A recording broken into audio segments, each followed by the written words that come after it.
Now, as we've reported many times on the programme, we know there are still people in the capital concerned about the buildings they're living in, especially those with Grenfell-style cladding.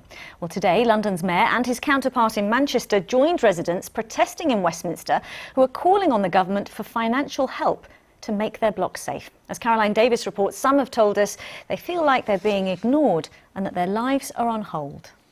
One flame too much underneath the cladding and the whole block could have gone up. We're stuck here until they fix this. So the government needs to get on with it. So it's terrifying. Londoners caught up in what they say is a nightmare in their own homes because of issues with their property's cladding. End the cladding crisis. Do what's right.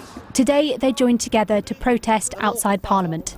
Leaseholders have come from across the country today to shout to politicians just across the road in Parliament about how this uncertainty is affecting their lives. The residents here have different issues. Some have Grenfell-style ACM cladding. Others have been told that their blocks have another sort of issue and can't sell.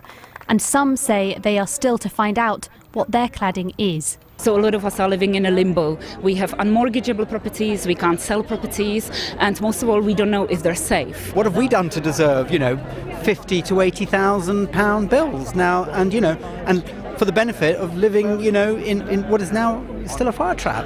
There are people from across the country that have come here to say the same thing, that we are not at fault for building safety defects that caused the tragedy at Grenfell and that has the capacity to cause another tragedy in the future. The protest was attended by several MPs, the Mayor of Manchester, Andy Burnham, and the Mayor of London.